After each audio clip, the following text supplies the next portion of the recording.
Hello dear class 9 students, आज आपण आपला energy flow in an ecosystem चॅप्टरला आपण कंटिन्यू करतोय. लास्ट टाइम आपण ह्या चॅप्टरमध्ये काय काय बघितलं होतं? आपण बघितलं होतं एनर्जीचा फ्लो कसा असतो एखाद्या इकोसिस्टममध्ये, इकोसिस्टम म्हणजे काय. त्यानंतर आपण काय बघितलं होतं? एनर्जीचा इकोसिस्टममध्ये फ्लो बघितला. त्यानंतर इकोसिस्टम म्हणजे काय बघितलं, इकोसिस्टमचे वेगवेगळे टाईप बघितले. त्यानंतर आपण काय बघितलं होतं? आपण एनर्जीचा पिरॅमिड, फूड चेन आणि फूड वेब ह्या सगळ्या कन्सेप्ट संपवल्या होत्या. आज आपल्याकडे टॉपिक असेल बायोजिओकेमिकल सायकल्स. मग आता बायोजिओकेमिकल सायकल कशाला म्हणायचं? जसं आपण लास्ट लेक्चर बघितलं होतं का एनर्जीचा फ्लो जो आहे इकोसिस्टममध्ये तो कसा असतो, आपण म्हणतोय एनर्जीचा जो फ्लो असतो तो कसा असतो, वन वे असतो. एक्झाम्पलसाठी बघा, सनकडून आलेली सोलर एनर्जी असेल, ती एनर्जी प्लांटने ॲब्झॉर्ब केली, प्लांटने केमिकल एनर्जी बनवली, त्याने फूड बनवलं, ते फूड ह्युमन बॉडीमध्ये गेलं, ह्युमनने त्यांच्या अकॉर्डिंग एनर्जी युटिलाइज केली. ह्युमन बॉडीमधून वेस्टच्या फॉर्ममध्ये म्हणा किंवा डेड बॉडी ज्यावेळी क्रिएट होईल एखाद्या ॲनिमलची, ह्युमनची, त्यावेळी काय होईल, ती एनर्जी सॉईलच्या माध्यमातून काय होईल, पुन्हा रिडिस्ट्रीब्यूट होईल. म्हणजेच काय, एनर्जीचा फ्लो वन वे होता. एनर्जी जिथून निघली तिथं पुन्हा गेली का सनपर्यंत, म्हणजे एनर्जीचा फ्लो कसा होता, वन वे. पण ज्यावेळी आपण न्यूट्रिएंटच्या बाबतीत बोलतो ना, फॉर एक्झाम्पल प्लांटने फोटोसिंथेसिस केलं, प्लांटला एखाद्या काऊने खाल्लं, काऊचं काय म्हणू आपण, काऊने जे काय आपण म्हणतो, काऊने एक्सक्रिशन केलं, काऊच्या बॉडीतून काय म्हणतो वेस्ट मटेरियल खाली पडले ग्राउंडवर, आणि त्याच्यातून सगळे न्यूट्रिएंट पुन्हा कोणात ॲब्झॉर्ब झाले, सॉईलमध्ये. म्हणजे सॉईल पासून सुरू झाला आणि सॉईल पर्यंतच संपला त्यांचा प्रवास. म्हणून आपण काय सांगतो, न्यूट्रिएंटचा जो काही प्रवास असतो, न्यूट्रिएंटचा जो काही फ्लो असतो तो कसा असतो, it is in a cyclic manner. Cyclic म्हणजे काय, जिथून स्टार्ट होईल तिथेच पुन्हा एंड होईल, त्याला आपण काय म्हणतो, सायक्लिक मॅनर. मग आपण कसं सांगणार बरं, सरळ सरळ, the flow of energy was one way. The flow of energy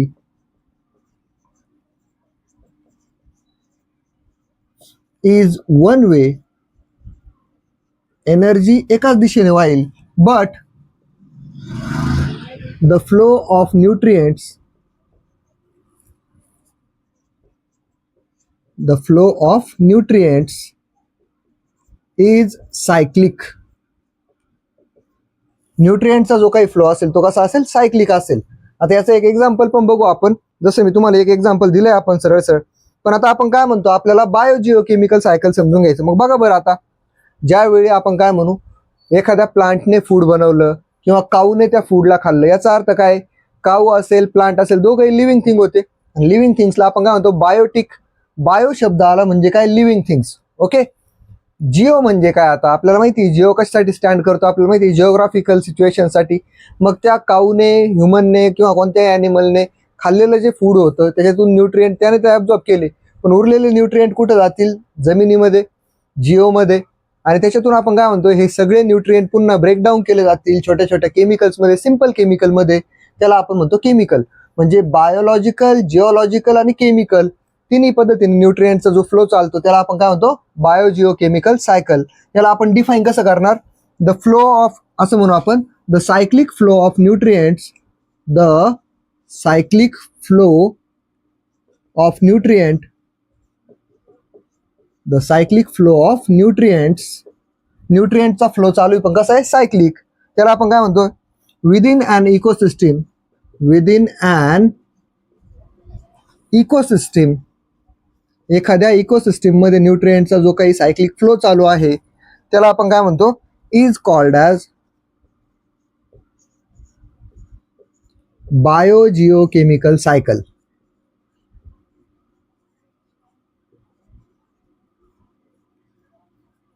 nutrient काय करतील, एकमेकांसोबतच काय करत राहतील, बायोलॉजिकल कंपोनंट पासून जिओलॉजिकलकडे जातील, जिओलॉजिकल त्याचं काय करेल, डिकम्पोजिशन करून सिंपल केमिकलमध्ये कन्वर्ट करेल, आणि तेच केमिकल पुन्हा प्लांट यूज करतील. म्हणजेच काय, सॉईलमधून निघणारे न्यूट्रिएंट पुन्हा सॉईलपर्यंत जातील. मध्ये होणाऱ्या या सगळ्या जर्नीला आपण काय म्हणतो, बायोजिओकेमिकल सायकल. आता याचं एक्झाम्पल बघा बरं, याचं जर रेफरन्स घेतला आपण तर काय सांगतो, सरळ सरळ बघा, माझ्याकडे एक मोठी वॉटर बॉडी असेल, आपण म्हणू एखादा सी असेल, लेक असेल, रिव्हर असेल. मग मला सांगा बरं, आता हे जर आपलं लिहून झालं असेल तर आपल्याला याला इरेज करावं लागेल. आपण आपल्या याच्याकडे येऊ, एक्झाम्पलकडे येऊ. बघा, आपण काय म्हटलं, आता हा जो न्यूट्रिएंटचा फ्लो होता हा आपण काय सांगतोय, सायक्लिक आहे, याला आपण बायोजिओकेमिकल सायकल म्हणतो. बट आता आपल्याकडे टॉपिक काय येतोय, हा जो बायोजिओकेमिकल फ्लो आहे याला एक्झाम्पलने समजून घेता येईल का आपल्याला? येस. आता आपण असं म्हणू शकतो बघा, आपल्याकडे इथं काय आहे, एखादी वॉटर बॉडी असेल, त्याला आपण रिव्हर, लेक, ओशन काही पण म्हणू शकतो, आहे का नाही? इथं कोण आहे आपल्याकडे? वॉटर बॉडी असेल एखादी. आता तुम्हाला एवढं तर शिकवलेलं आहे आपण, वॉटर जिथं असतं अर्थवरती त्याला आपण काय म्हणतो? हायड्रोस्फिअर. काय म्हणतो आपण त्याला? हायड्रोस्फिअर.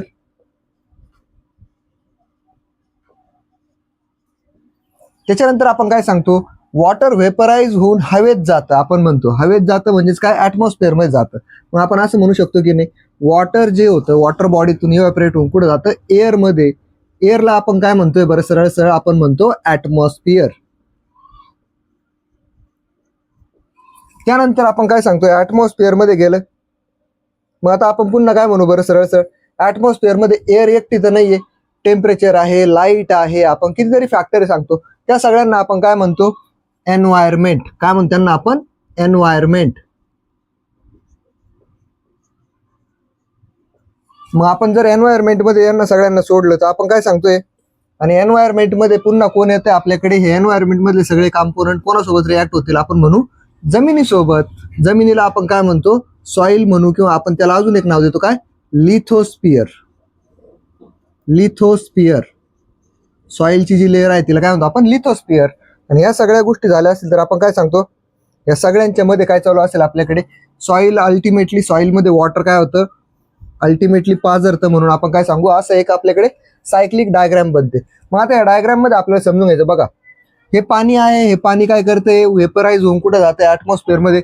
म्हणजे इथं आपण काय म्हणू? इथं कोणाचं इंटरॅक्शन होतंय? इथं इंटरॅक्शन होतंय आपल्याकडे हायड्रोस्फिअर अँड ऍटमॉस्फिअर. हायड्रोस्फिअर, ऍटमॉस्फिअर, या दोघांमध्ये काय होतंय आपल्याकडे? इंटरॅक्शन. हे दोघं एकमेकांसोबत काय करतायत? इंटरॅक्ट करतायत. सेम इथं जर बघितलं आपण तर काय? ऍटमॉस्फिअर आणि एन्व्हायरमेंट मध्ये इंटरॅक्शन. मग इथं आपण काय म्हणणार? Atmosphere, environment, interaction. इथे या दोघांचं इंटरॅक्शन झालं. सेम इथे जर आलो आपण तर एन्व्हायरमेंट आणि कोणाचं झालं? लिथोस्फिअर. आपण असं म्हणू एन्व्हायरमेंट, लिथोस्फिअर इंटरॅक्शन.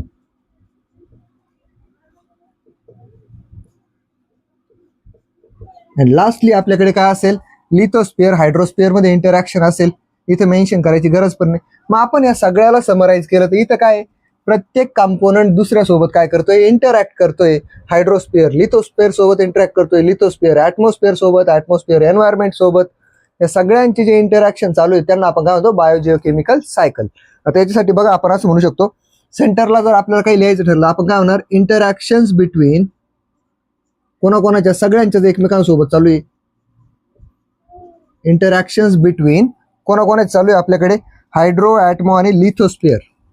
हायड्रोस्फिअर, atmosphere and लिथोस्फिअर. या सगळ्यांच्या एकमेकांसोबत तर चालूच आहे. सोबत कोणासोबत चालू आहे? With their. सोबत कोण आहे या सगळ्यांच्या? या सगळ्यांना एकत्रितपणे आपण काय म्हणतो? ऍटमॉस्फिअर घ्या, लिथोस्फिअर घ्या, हायड्रोस्फिअर घ्या, बायोस्फिअर, या सगळ्यांना आपण एकत्र काय म्हणतो? बायोस्फिअर. लिव्हिंग थिंगचा जो काही स्फिअर असेल त्याला काय म्हणतो आपण? बायोस्फिअर. आपल्या अर्थला आपण नाव देतो बायोस्फिअर. मग आपण काय सांगणार? सिम्पली ज्या गोष्टी आपण शिकलो त्या गोष्टींना समराईज कसं करणार? अर्थवरती असणारे लिव्हिंग, नॉन लिव्हिंग थिंग सगळ्या एकमेकांसोबत इंटरॅक्ट करतायत. या इंटरॅक्शन्सला आपण काय म्हणतो? बायोजिओकेमिकल सायकल. बायोजिओकेमिकल सायकल कशी दाखवली जाते तर त्याची ही आपल्याकडे डायग्राम असेल, हिला व्यवस्थित नोट करायचं. बुकमध्ये आपल्याला फोटोग्राफच्या फॉर्मॅटमध्ये आहे, तिथे कॉम्प्लिकेटेड वाटू शकते. सिंपल जर लिहायची ठरली तुम्ही अशी पण लिहू शकता.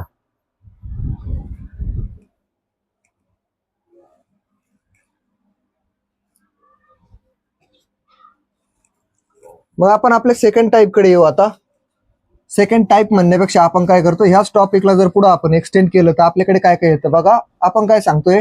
Types of biogeochemical cycles. या बायोजिओकेमिकल सायकलचे आपल्याला काय बघायचे? टाइप्स बघायचे.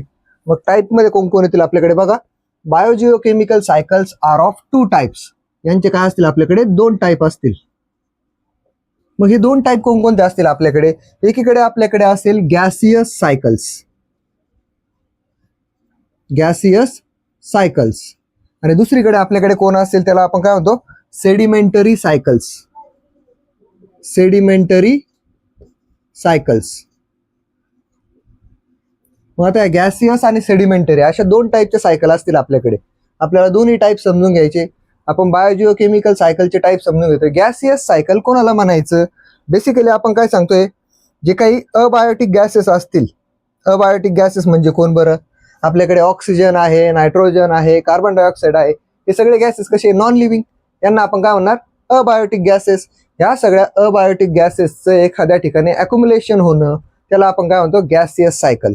मग आपल्याला एक्झाम्पलसाठी बघा, प्लांट काय करतात, त्यांची ग्रोथ होण्यासाठी नायट्रोजन यूज करतात. सेम नायट्रोजन ॲनिमल ज्यावेळी त्याला कन्झ्युम करेल त्याच्या बॉडीमध्ये जाईल, ॲनिमल काय करेल एक्सक्रिशन करेल, तेव्हा अमोनियाच्या फॉर्ममध्ये तो नायट्रोजन त्याच्या बॉडीतून एक्सक्रीट होईल. आणि त्याच्या बॉडीतून एक्सक्रीट झाल्यावर त्याचं वेस्ट कुठं पडणार आहे? सॉईलवर. पुन्हा नायट्रोजन कुठं जाईल? सॉईलमध्ये.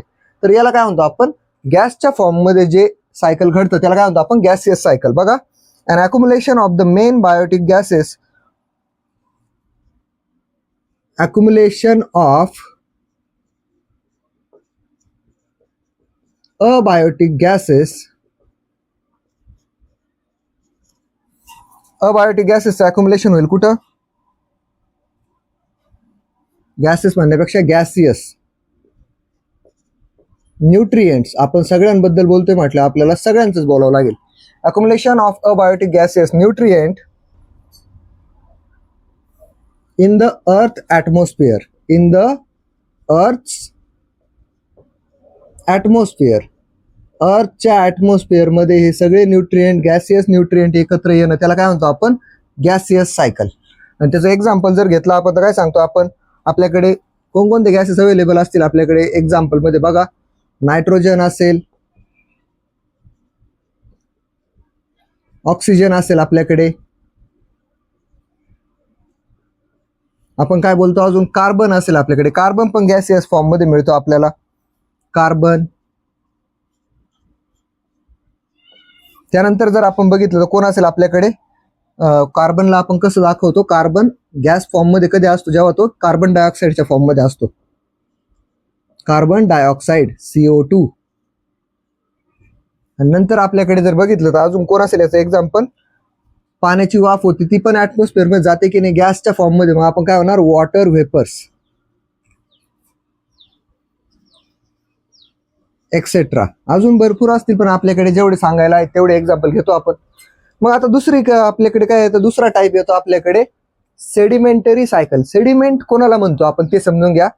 तुम्ही काय केलं, सरळ सरळ एका ग्लासमध्ये पाणी घेतलं, त्याच्यात थोडीशी आपण काय म्हणू माती टाकली, त्याला खालवलं आणि वेट केला तुम्ही 15-20 मिनिटं, काय होईल? वॉटर वर राहील आणि सगळे जे काही सॉलिड पार्टिकल असतील ते कुठं जातील? खाली सेटल होतील. खाली सेटल होण्याच्या प्रोसेसला आपण काय म्हणतो सेडिमेंटेशन. आणि सेडिमेंटेशन शब्दावरून आपल्याकडे नाव येते सेडिमेंटरी सायकल. मग काही काही न्यूट्रिएंट असतील जे काय करतील, एन्व्हायरमेंटमध्ये हवेत न राहता गॅसेस जसे हवेत ॲटमॉस्फिअरमध्ये उडून जातात. काही न्यूट्रिएंट असतील जे खाली जमिनीत सेटल होतात, त्यांना आपण काय म्हणतो सेडिमेंटरी सायकलचा पार्ट. मग सेडिमेंटरी सायकल कोणाला म्हणायचं? Accumulation of the main abiotic nutrient material found in soil. आपण याला असं डिफाईन करू काय, accumulation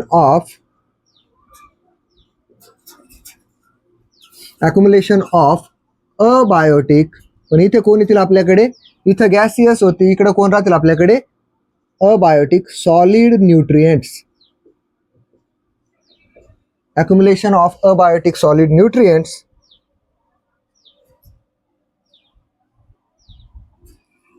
in soil and sedimentary Roxx. आता सेडिमेंटरी रॉक कोण बरं? आपण अर्थचा क्रस्ट जेव्हा स्टडी करतो, वरती कोण असतं मॅन्टल किंवा क्रस्ट, त्याच्या खाली कोण असतं आपल्याकडे स्मॉल स्टोन असतील, नंतर बिग स्टोन असतील, नंतर खाली कोण असेल आपल्याकडे बेड रॉक. सेडिमेंटरी म्हणजे काय, खालच्या दगडांपर्यंत हे न्यूट्रिएंट जातील. Sedimentary Roxx of the earth. जर आपल्याकडे अर्थच्या काय म्हणू आपण अर्थच्या सेंटरकडे कोरकडे जे काही दगड असतील त्यांच्यापर्यंत जर न्यूट्रिएंट जात असतील तर तिला आपण काय म्हणतो सेडिमेंटरी सायकल. मग या सेडिमेंटरीमध्ये कोणकोणते सायकल आहेत आपल्याकडे बघा. पहिलं असेल आपल्याकडे एक्झाम्पलसाठी बघा, एक्झाम्पलसाठी आपल्याकडे असेल आयन, कॅल्शियम, त्यानंतर आपण काय सांगतो, आयर्न कॅल्शियम, नंतर फॉस्फरस असेल, एक्सेट्रा. हे सगळे न्यूट्रिएंट काय करतात, स्टोन असतील, रॉक असतील, त्यांच्यामध्ये जाऊन काय होतात, मिक्स होतात किंवा त्यांच्या सोबत जाऊन काय होतात, खाली तळाशी जातात. म्हणून त्यांना काय म्हणतो आपण, सेडिमेंटरी सायकल. तर ह्या आपल्याकडे 2 टाईपच्या काय असतील, आपल्या बायोजिओकेमिकल सायकल्स. यानंतर आपल्याला 3 सायकल बघायच्यात. एक असेल आपल्याकडे कार्बन सायकल, एक असेल आपल्याकडे ऑक्सिजन सायकल आणि एक असेल आपल्याकडे नायट्रोजन सायकल. तर या 3 सायकल आपल्याला 1 बाय 1 काय करायच्यात, स्टडी करायच्यात. त्यापूर्वी आपण याचा स्क्रीनशॉट घेऊ आणि नंतर आपण काय डिस्कस करू, what are the other 3 cycle that we have already mentioned.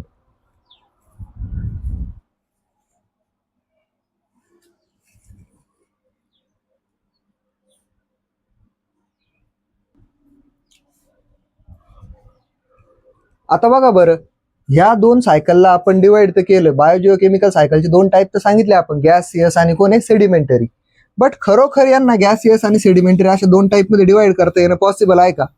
Actual तसं बघायला गेलं ना, तर गॅसियस आणि सेडिमेंटरी हे तर आपण जस्ट बाय बिहेवियर असे टाईप पाडले. पण ऍक्च्युअल ह्या सायकल्सला सेपरेट करणं पॉसिबल नाहीये असं आपण का म्हणतो, प्रॅक्टिकली म्हणतो असं पॉसिबल नाही का? त्याचं रिझन सांगतो बघा तुम्हाला. आता नायट्रोजनला आपण काय म्हटलं, नायट्रोजन गॅसियस फॉर्ममध्ये आपल्या ॲटमॉस्फिअरमध्ये, आपल्या ॲटमॉस्फिअरचा बऱ्यापैकी पार्ट कशाने बनलाय, नायट्रोजनचा. ऑलमोस्ट आपण काय म्हणतो, मोर दॅन 70%च्या अराउंड आपल्याकडे नायट्रोजन आहे. मग एवढा जर नायट्रोजन असेल तर आपण काय सांगतो, एवढ्या नायट्रोजनच्या बाबतीत 78% नायट्रोजन आहे आपल्याकडे. मग एवढा नायट्रोजन आहे तर तो कोणत्या फॉर्ममध्ये, गॅसियस फॉर्ममध्ये. पण सेम टाइमला आपण काय म्हटलं, ॲनिमलच्या बॉडीतून जेव्हा एक्सक्रीटा बाहेर पडतो, वेस्ट मटेरियल बाहेर पडतं, त्यावेळी नायट्रोजन कोणत्या फॉर्ममध्ये, सॉलिड फॉर्ममध्ये. तेव्हा तर नायट्रोजन सॉइलमध्ये ॲब्झॉर्ब होतो. मग एकीकडे गॅसियस पण आहे, दुसरीकडे सेडिमेंटरी पण आहे. म्हणून आपण काय सांगतो, सेडिमेंटरी आणि गॅसियसला डिफरन्शिएट करणं थोडंसं अवघड जातं. अदरवाईज दुसरा काही इश्यू नाही आहे त्याच्यामध्ये.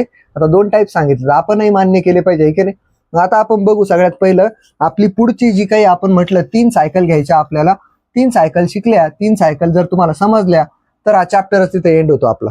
मग आपल्याकडे पहिली सायकल असेल द कार्बन सायकल.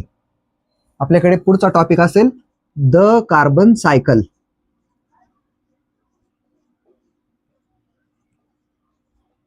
आता कार्बन सायकल बघायची, कसं डिफाईन करणार आपण, the flow of carbon in an ecosystem, किंवा असं म्हणू, the cyclic flow of carbon in an ecosystem is the carbon cycle. एवढी सिंपल डेफिनेशन तिथं आपण आपल्या अंडरस्टँडिंगसाठी बनवली. पण जेव्हा विचारली जाते तेव्हा काय लिहायची ते आपण बघू. कसं म्हणणार आपण कार्बन सायकलला, the circulation and recycling of the circulation and recycling of. आता सर्क्युलेशन होतंय म्हणजे काय, एकापासून दुसऱ्यापर्यंत जाते. रिसायकलिंग म्हणजे काय, जिथं यूज होत नाही तिथं नेचर स्वतः यूज करून घेतोय, रिसायकल करतोय. The circulation and recycling of carbon from atmosphere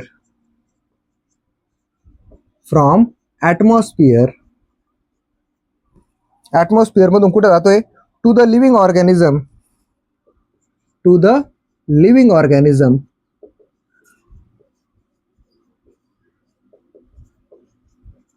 atmosphere मधून कार्बन कुठे जातोय, लिव्हिंग ऑर्गॅनिझमच्या बॉडीमध्ये. अँड फ्रॉम लिव्हिंग ऑर्गॅनिझम जेव्हा डेथ होईल त्यावेळी आपण काय म्हणतोय, अँड आफ्टर, असं म्हणू, अँड आफ्टर देअर डेथ, जेव्हा ते ॲनिमल मरतील, बॅक टू द एन्व्हायरमेंट किंवा आपण त्याला काय म्हणतो, ॲटमॉस्फिअर. कार्बनचं सर्क्युलेशन, कार्बनचं एक तर सर्क्युलेशन होतंय किंवा कार्बन रिसायकल होतो. कुठून, ॲटमॉस्फिअर मधून जाईल लिव्हिंग ऑर्गॅनिझमच्या बॉडीमध्ये. लिव्हिंग ऑर्गॅनिझम डेड झाली, तिच्या बॉडीचं काय होईल, डिकम्पोजिशन होईल.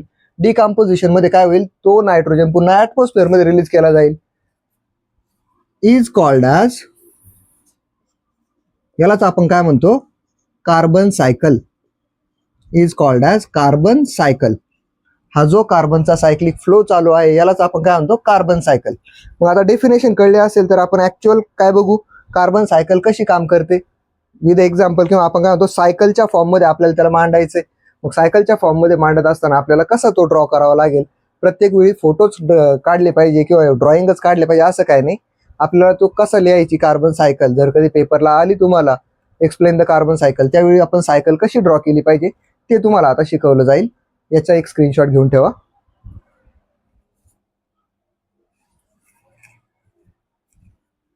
Okay, now we will see the cyclic form, किंवा ज्याला आपण काय म्हणू फिगरच्या फॉर्ममध्ये, डायग्रामच्या फॉर्ममध्ये सायकल कशी ड्रॉ करायची कार्बन सायकल ते आपण बघू. आता आपण काय म्हटलं बघा बरं, आपल्याकडे इंडस्ट्रीज असतील मोठमोठ्या, त्याच्यानंतर आपण काय करतो, आपल्याकडे कचरा वगैरे पेटवला जातो, त्याच्यातून पण काय निघतो, आपण कार्बनच निघतो म्हणतो. कचरा वगैरे पेटवणं, लाकडं पेटवणं, त्याला काय म्हणतो आपण कंबशन. अजून पण काही काही ठिकाणी चुली पेटवल्या जातात. ज्यावेळी लाकूड जाळलं जातं त्यावेळी त्या प्रोसेसला काय होतं आपण कंबशन, आणि कंबशन मधून काय रिलीज होतो, कार्बनच रिलीज होतो, आहे का नाही, in the form of CO2. मग आपण कसं म्हणणार, इंडस्ट्रीज, कंबशन, याच्यातून कोण निघतो आपल्याकडे CO2. कोण निघतो आपल्याकडे CO2, कार्बन डायऑक्साईड गॅस. मग आता हा कार्बन डायऑक्साईड गॅस कुठे जाईल बरं, सिम्पली कार्बन डायऑक्साईड जाईल आपल्याकडे ऍटमॉस्फिअर मध्ये. मग ऍटमॉस्फिअर मध्ये गेला कार्बन डायऑक्साईड, याला कोणीतरी यूज करणार आहे की नाही. मग आपल्याला माहिती, प्लांटला जेव्हा फोटोसिंथेसिस करायचं असतं त्यावेळी ते काय यूज करतात, ऍटमॉस्फिअरिक CO2. मग हा CO2 कोण यूज करतील, आपले प्लांट्स. आपण काय म्हणू, प्लांट्स काय करतात रेस्पिरेशनसाठी, किंवा आपण काय म्हणू फोटोसिंथेसिस. ओके, इकडे लक्ष देऊ. आपण काय म्हटलं, इंडस्ट्रीज असेल, कंबशन असेल आजूबाजूला चालू, या इंडस्ट्रीज आणि कंबशन पासून कोण निघतो आपल्याकडे, आपण म्हटलं CO2 निघतो. हा CO2 कोण यूज करतात, प्लांट्स यूज करतात. फक्त एवढंच माध्यम आहे का आपल्याकडे CO2 येण्याचं. आपण काय म्हटलं, रेस्पिरेशन करतात ना ॲनिमल्स, ॲनिमल्स जे रेस्पिरेशन करतात, रेस्पिरेशन इन ॲनिमल्स. ॲनिमल्स काय करतात, रेस्पिरेशन करतात. श्वास घेतल्यावर आपण काय घेतो, ऑक्सिजनला इनहेल करतो, आणि आपण पण काय एक्झेल करतो, CO2. आपण पण CO2 एक्झेल करतो. मग हा दोन्हीकडून कलेक्ट झालेला CO2 कोण यूज करतील, आपले प्लांट्स यूज करतील. कशासाठी, त्यांच्या फोटोसिंथेसिससाठी. मग आपण काय म्हटलं, आता या प्लांटने यूज केला, या प्लांटला काय केलं बरं, सरळ सरळ एखाद्या काऊने खाल्लं, किंवा आपण काय म्हणू हर्बीवोर ॲनिमलने खाल्लं, हर्बीवोर्स. आता हर्बीवोर काय असतं ते लास्ट टाइम सांगितलं होतं. हर्बीवोरने काय केलं, ह्या प्लांटवरती फिडिंग केलं, नाही का. मग हा जो कार्बन होता हा अल्टिमेटली कुठे गेला, आपण म्हणू हर्बीवोरच्या बॉडीमध्ये गेला. हर्बीवोरने काय केलं, आपण म्हणू एक्सक्रीशन. एक्सक्रीशन असेल, किंवा आपण काय म्हणू या ॲनिमलची काय झाली, आपण म्हणू डेथ झाली. दोन्ही पॉसिबिलिटीज आहेत ना, डेथ पण होऊ शकते किंवा एक्सक्रीशन करेल. मग त्याने एक्सक्रीशन केलं, त्यावेळी काय झालं बरं, त्याच्या बॉडीतून काय झालं, हा जो आपला कार्बन होता तो कार्बन कुठं आला आपल्याकडे, कार्बन कुठं आला आपल्याकडे, सॉइल मध्ये. मग आपण काय म्हणणार, डिकम्पोजिशन. सॉइल मध्ये पडल्यानंतर सॉइल काय करणार आहे, त्याचं डिकम्पोजिशन करेल. आणि डिकम्पोजिशन झाल्यानंतर आपण काय सांगतो, तो कार्बन पुन्हा अवेलेबल होईल कशासाठी, प्लांट्स यूज करतील, किंवा आपण काय म्हणू सॉइल मध्ये पडून राहील. मग एकदा का हा डिकम्पोजिशन झालं, मग आपण काय सांगतो, याच्यातून पुन्हा कोण ग्रो होऊ शकतं, आपल्याकडे प्लांट्स येतील, प्लांट ग्रो होतील. आणि प्लांट ग्रो झाल्यानंतर आपण काय सांगतो, सिम्पली प्लांट्सने पुन्हा तोच CO2 यूज केला. या प्लांटची काय झाली, आपण म्हटलं डेथ झाली. प्लांटची काय झाली, डेथ झाली. आणि ह्या प्लांटला आपण वापरला कशासाठी, पेटवण्यासाठी, कंबशनसाठी. मग आपण असं सांगू शकतो की नाही, हा एरो जर आपण इथं टाकला कंबशनसाठी किंवा इंडस्ट्रीज मध्ये फ्यूल म्हणून जर वापरला, तर या पद्धतीने आपण काय सांगतो, कार्बनचा जो फ्लो आहे एका सायक्लिक मॅनर मध्ये, त्या फ्लोला आपण काय म्हणतो, द कार्बन सायकल. बघा आपण काय म्हटलं, इंडस्ट्रीज किंवा कंबशनच्या माध्यमातून कोण अक्युमुलेट होतो, CO2. हा CO2 कुठं जाईल, आपला ऍटमॉस्फिअर मध्ये. ऍटमॉस्फिअरिक CO2 ऍज वेल ऍज ॲनिमलने रेस्पिरेशन केलं, त्याच्यातून कोण निघतो, CO2. या दोन्ही CO2 ला कोण यूज करतील, प्लांट यूज करतील. कशासाठी, फूड बनवण्यासाठी. फूड बनवलं त्यांनी, त्या फूडला कोणी खाल्लं, हर्बीवरने.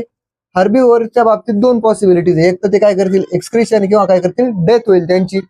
मग आपण काय सांगतो, एक्सक्रीशन झालं किंवा डेथ झाली, त्या ॲनिमलची डेड बॉडी एक तर काय होईल, डिकम्पोज होईल, किंवा ॲनिमलने जो काही एक्सक्रीट केला त्याचं काय होईल, डिकम्पोजिशन. कार्बन पुन्हा कुठे सेटल होईल, सॉइल मध्ये. प्लांट्स काय करतील, त्याला पुन्हा यूज करतील ग्रोथ होण्यासाठी. प्लांट ज्यावेळी डेड होईल, त्या प्लांटची डेड बॉडी कशासाठी यूज केली, आता प्लांटची डेड बॉडीला काय म्हणतो आपण, वूड म्हणतो, लाकूड. ते पुन्हा कंबशनसाठी यूज केलं जाईल, आणि पुन्हा हा कार्बन काय केला जाईल, असाच सायक्लिक मॅनर मध्ये हिंडत राहील.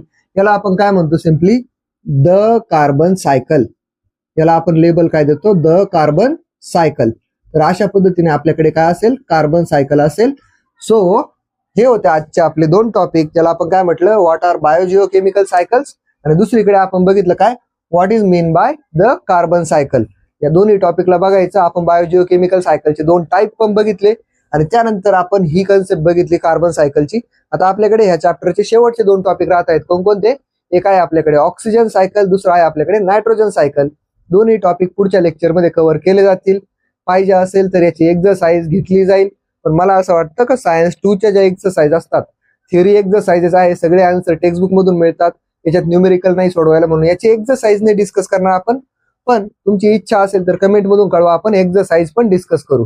तर आता आपलं तर काम संपलंय आजचं, तुमचं काम सुरू झालं पाहिजे. व्हिडिओला लाईक करा, चॅनलला सबस्क्राईब करा नवीन असाल तर, आणि सगळ्यात महत्त्वाचं आपल्या फ्रेंड्स आणि फॅमिलीमध्ये शेअर करा. ही सायकल आहे तशी ड्रॉ करून घ्या.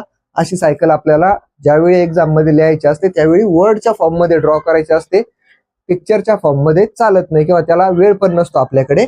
So this was our lecture for today. Okay then, we will see you soon and keep studying.